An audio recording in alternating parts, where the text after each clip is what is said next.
Buen día, amigos, buen día, mi admirado Gustavo Campana. Buen día, Víctor Hugo, ¿cómo va? Qué día bárbaro, ¿eh? Hermosísimo, celeste, bien celeste, el cielo de San Telmo Montserrat, sol a pleno, 17.6 y una máxima para hoy de 24. Viste, cuando uno se agranda y llega a cualquier lado, dice, les traje el buen tiempo. Sí, señor. Porque mirá qué día viene a saludar el reencuentro con Buenos Aires, aunque ayer hubo capítulos apasionantes de volver a la ciudad, pero les voy a contar más adelante, porque ahora ya estamos en marcha con esta música de los Gorilas. ¿Cómo se llama este tema de Caramelo de limón? Caramelo de limón, sí, el regalo que le queda al gobierno que viene, para no decir otra vez la pesada herencia que fue la mentira que durante tantos años usó el gobierno con el gobierno de Clarín en paralelo para enloquecer a la gente y sobre todo para ocultar lo que verdaderamente estaba ocurriendo en la Argentina. Entonces, el regalo que le deja el gobierno de las corporaciones a cargo del gerente Macri al próximo gobierno, al que todavía no calificamos porque todavía no empezó.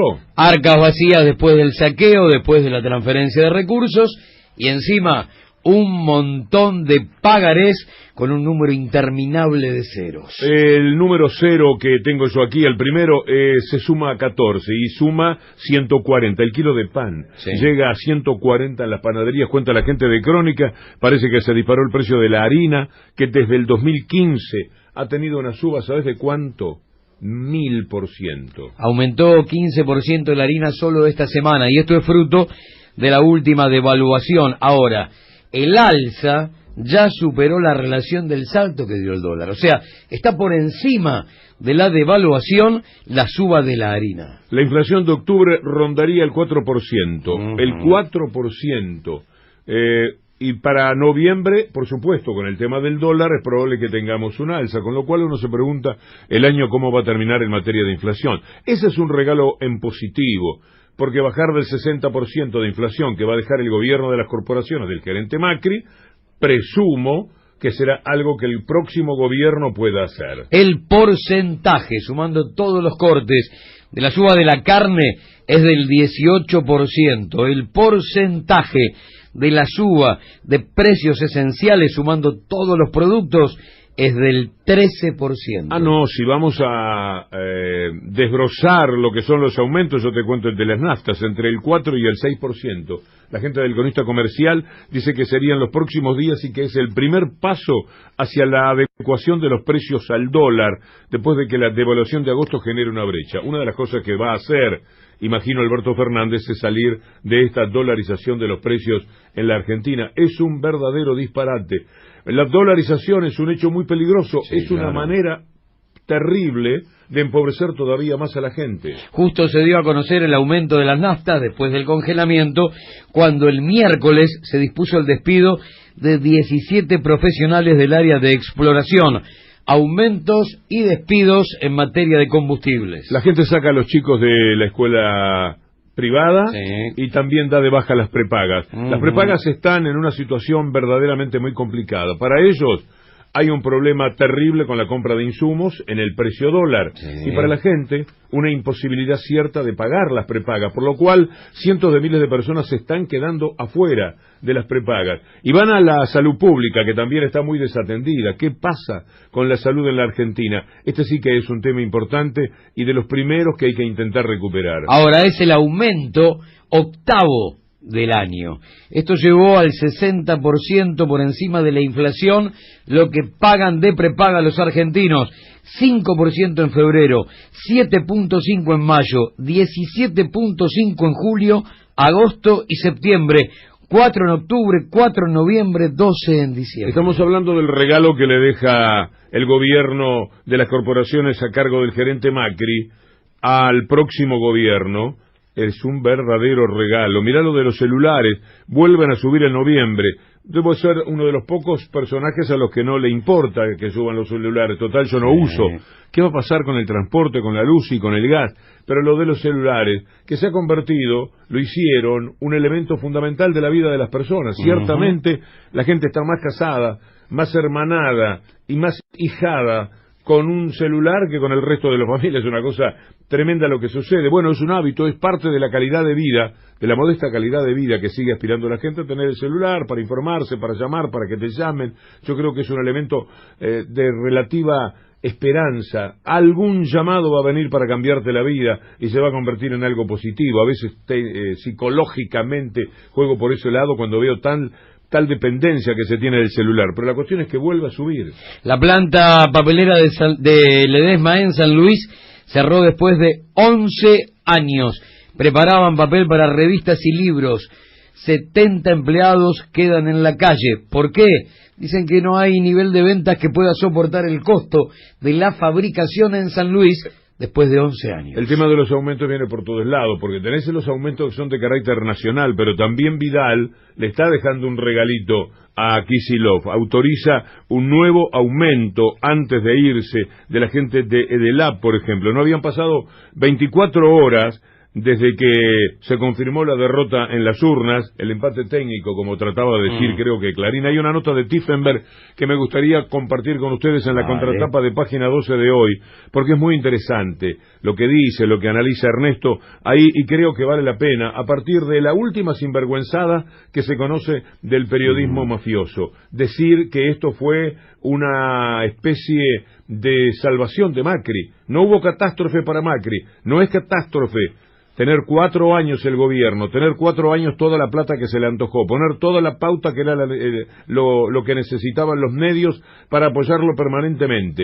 No, no es una catástrofe perder cuando vos tenés el caballo del comisario y te sacan 8 cuerpos, que a lo mejor son 10 cuerpos de ventaja en el momento del photochar, como dicen los burreros. No, parece que pasó inadvertido. No es interesante ver que el kirchnerismo, al que dio Clarín tantas veces por muerto a través de sus escribas o de sus voceros, tantas veces lo mataron, tantas veces revivió, y ahora es el gobierno de la República Argentina otra vez. No les alcanza con todo eso y por supuesto lo que va a quedar es tierra arrasada para cuando venga el próximo gobierno, sin que ellos hayan denunciado nada de lo que sucedió. Por eso es que la gente, salvo los de las 7:50, estimo yo, recién se están desayunando de todos los problemas que hay para la Argentina. La cuestión es que Vidal autorizó un nuevo aumento.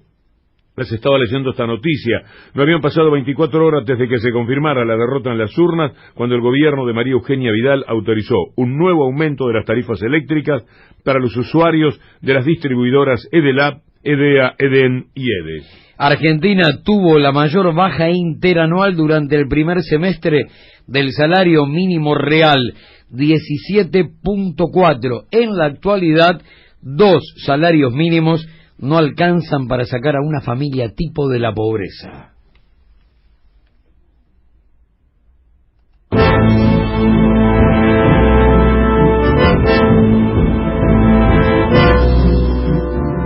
Hablaba recién de lo que alguien llamó el empate técnico, no importa, pero lo grave es lo que hizo Clarín con el resultado de las elecciones, y entonces queremos compartir con ustedes la nota que ahora se me escapa del lugar donde la tenía. Aquí está. Del empate técnico de fulano de tal, un periodista, la catástrofe de Macri, la operación mediática para cambiar el resultado de las elecciones. Es una nota de Ernesto Tiefenberg hoy en página 12, que empieza diciendo quién fue el que hizo punta con el tema en la misma noche de las elecciones, al parecer hablando de un empate técnico, pero en la misma línea, fíjate que ya había otra gente haciendo el mismo esfuerzo. ¿Qué había dicho en 2015, recuerda Ernesto Tiefenberg, la misma gente? ¿Qué dijo en tapa Clarín cuando ganaron por el 2.68% de los votos? Fin de ciclo kirchnerista. Marcaba el entierro del kirchnerismo, una derrota de 2.68. Ni triunfazo de Alberto ni catástrofe de Macri, tituló Clarín ahora, jugando a 2 puntas, porque de vez en cuando parece que se muestra condescendiente con el futuro gobierno por si lo puede cooptar. Mientras tanto, sigue trabajando para lo que le importa verdaderamente de la vida Clarín, que es el neoliberalismo en estado puro, el neoliberalismo que mata a la gente, el que asesina a la gente, el que empobrece a la gente. Lo que estaba describiendo Clarín era una victoria categórica en primera vuelta, en realidad, con 8 puntos de diferencia.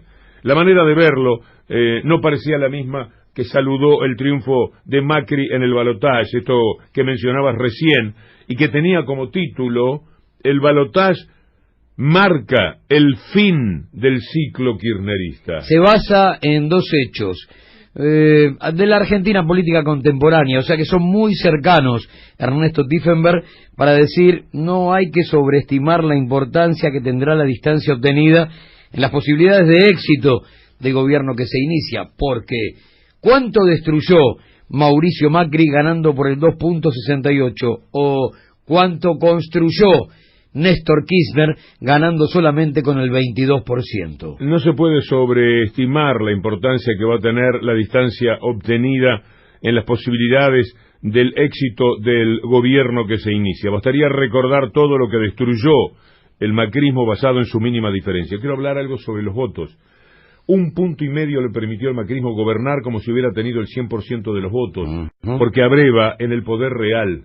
El poder real es el que le permitió a Macri hacer el estrago, cometer el estrago que hizo con la República Argentina, porque normalmente el poder político, con 8 puntos como ahora, tiene crédito, pero por supuesto que está referido a la mitad, el crédito que le da la mitad de la población, la mitad y un poco más. Esto no es lo que tuvo la gente de Macri, que tuvieron el 100% prácticamente, pareció que los había votado todo el mundo, se hicieron dueños, absolutamente dueños del país. Se pregunta, Ernesto, ¿cuántos votos son propios? ¿Cuántos votos son prestados? Cuando uno suma la cantidad que obtuvo Mauricio Macri y hace memoria y vuelve otra vez a 4 años atrás, alcanzó en las PASO el 24.48 el candidato de Cambiemos. En primera vuelta llegó al 34.15. Recién, en segunda vuelta, en balotaje, superó el 50%. La mitad de los votos que lo llevaron a la presidencia fueron prestados. Los reales son los de las PASO. Pues sabes que hay una suma extraordinaria que después, bueno, es un poco complejo con los números, pero se ha hecho un cálculo de 2.348.000 votos. Esto es lo que tuvo más el macrismo en esta elección. ¿Podés creer que hecha las verdaderas cuentas, cuánto no votó a Labaña, cuánto no votó al FIT, la gente que no votó a la izquierda, da la impresión de que también votó a Macri, porque se debe haber pegado un susto grande con lo que pasó en las PASO. Aquí vino la parte inconveniente de lo que significaron las PASO y la promoción alborozada de la alegría que la gente sintió, porque algunos se quebraron frente a la idea de que podía ser demasiado poder, una cosa por el estilo, les debe haber jugado en la cabeza. Después les voy a leer un poco el resumen porque lo tengo que imprimir. 2.348.000, creo que me aprendí bien el número, entre los votos que no le sacaron nada, por supuesto, al kirchnerismo. El kirchnerismo tuvo 300.000 votos más, una cosa por el estilo. Pero todos los demás se volcaron a Macri, y por eso la diferencia es, al parecer, de 10 puntos. Ojo, que estamos hablando de 8, que me parece estimable diferencia, pero van a llegar a 10 seguramente cuando hagan el recuento. El Clarín ya estará olvidado del tema, la mafia ya no estará hablando de esa distancia que pretendían que fuera casi distancia mínima. El caballo de la oposición ganó por el hocico, ganó poniendo media cabeza, y no fue por una cabeza que se impuso, sino por varios cuerpos. Son varios cuerpos de ventaja, casi 10 puntos, si tenemos en cuenta lo muy pareja que están las elecciones en cualquier parte del mundo donde vos pongas la mirada. Son 8 puntos, si vos pensás cómo están 50 y 50 prácticamente las elecciones en cualquier lado. Pensá que hay países como España, como Italia, a los que les cuesta armar gobierno, justamente porque no tienen ese tipo de mayorías. Pensá cómo le fue a Evo, que ganó por 10 puntos y unas monedas, que fueron las que le permitieron ser reelecto en el gobierno. Pero la diferencia no fue la que Evo se merece después de todo lo que ha hecho. Está muy dividida la cosa entre izquierda y derecha. Hay una derecha fuerte, y hay que entenderlo definitivamente así, porque tienen todo el poder concentrado, y esto es internacional. La globalización, el poder es global. El poder no es de lo nacional, ya en el mundo. El poder es global, como dice Zygmunt Bauman, en Daños Colaterales, libro del que hoy les quiero leer una parte cuando hablemos de la pobreza. Lo que dice Tiefenberg sobre el final en la contratapa de página 12 es que el triunfo de Fernández fue absolutamente contundente, y esa contundencia, alrededor del 49%, por ahora, otorga garantía de gobernabilidad. Es la frase final que destruye al título: empate técnico.